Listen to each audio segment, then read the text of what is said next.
alignment VSD with severe pulmonary stenosis at the level of valve, no infundibulary stenosis. So this is not the case of tetralogy of Fallot, but the case of mild alignment VSD with severe PS.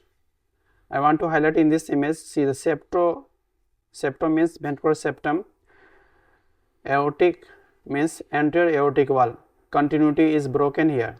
Broken means this is the line and then this is the line. Line is not in the same plane. So this is called septo-aortic discontinuity, that is seen in case of mild alignment VSD and in case of tetralogy of Fallot also. So this is not the case of tetralogy of Fallot, only the thing that I want to highlight, because whenever you see the mild alignment VSD and pulmonary stenosis, then attempt to diagnose tetralogy of Fallot, but this is not the case of tetralogy of Fallot. You can see clearly this is mild alignment VSD because there is septo-aortic discontinuity. Here the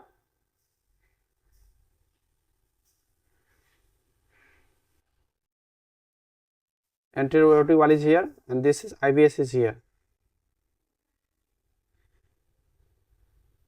That is called septo-aortic discontinuity. Try to understand what is mild alignment VSD. Displacement of conal or outlet septum. So this is the criteria. Displacement of conal septum means this septum is displaced. So if displaced anteriorly, then what happens? This kind of sort of either tetralogy of Fallot or this kind of VSD happens, where this septum, conal septum has displaced anteriorly. So normally what happens? Right ventricular outflow tract is obstructed. That is tetralogy of Fallot. But in this case, there is no infundibular stenosis, only isolated valvular pulmonary stenosis. So this is not the case of tetralogy of Fallot, only mild alignment VSD with severe PS. Next image, the fourth chamber view. Left atrium, left ventricle, right atrium, right ventricle. You can see the severe valvular pulmonary stenosis, no infundibular stenosis. Just below the valve, there is no stenosis.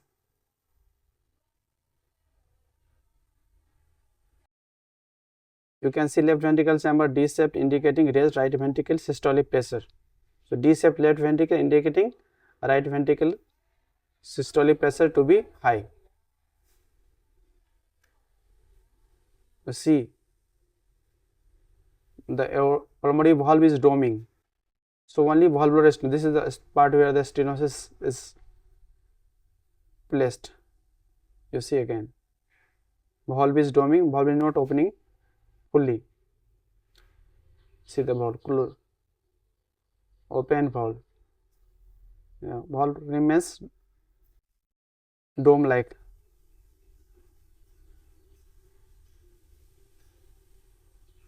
So left atrium, left ventricle, right atrium, right ventricle. I can see the doming, clear cut doming here. This is right ventricle, this is pulmonary valve, this is main pulmonary artery. Size of main pulmonary artery is almost normal.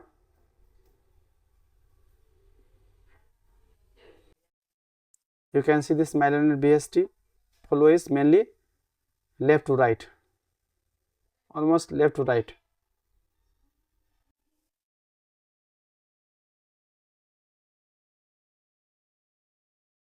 You can see the velocity scale, it is almost 4 meters per second. So indicating severe pulmonary stenosis. This is left atrium, left ventricle. This is aorta.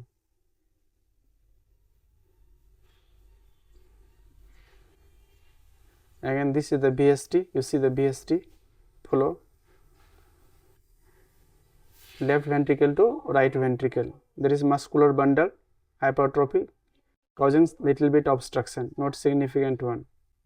There is no infundibular stenosis in this case. Fourth chamber view. Again, the severe pulmonary stenosis. You can see severe pulmonary stenosis, turbulent flow starting at the level of valve, severe valvular pulmonary stenosis here,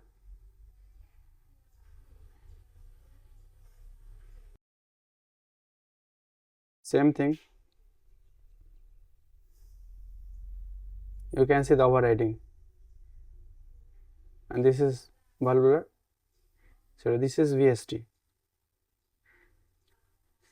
So case what happens, displacement of coronal septum, if it is displaced very much posteriorly, that means it will, what will happen, the both aorta and pulmonary artery will arise from left ventricle, double outlet left ventricle. If it displaces very much anteriorly, then both of them will arise from right ventricle, so it will be double outlet right ventricle. So whenever you find double outlet right ventricle or double outlet left ventricle, in that case it is the displacement of coronal septum, or overall whole the conus is displaced anteriorly or posteriorly, you can say. If the whole of, just in the next image,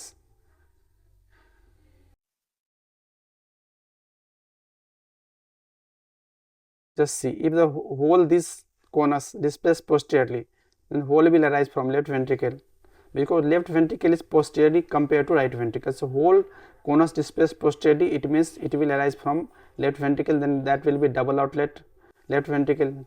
Whole displaced anteriorly, and that will become double outlet right ventricle, because right ventricle is anterior one. Only the septum is displaced, in that case what will happen, there will be pulmonary stenosis, mild VSD, in pulmonary stenosis. In that case what will happen, we will call it tetralogy of Fallot, but this case has got mild element VSD with severe valvular pulmonary stenosis. So no cyanosis in this case, because flow is mainly left to right, almost left to right. Thank you.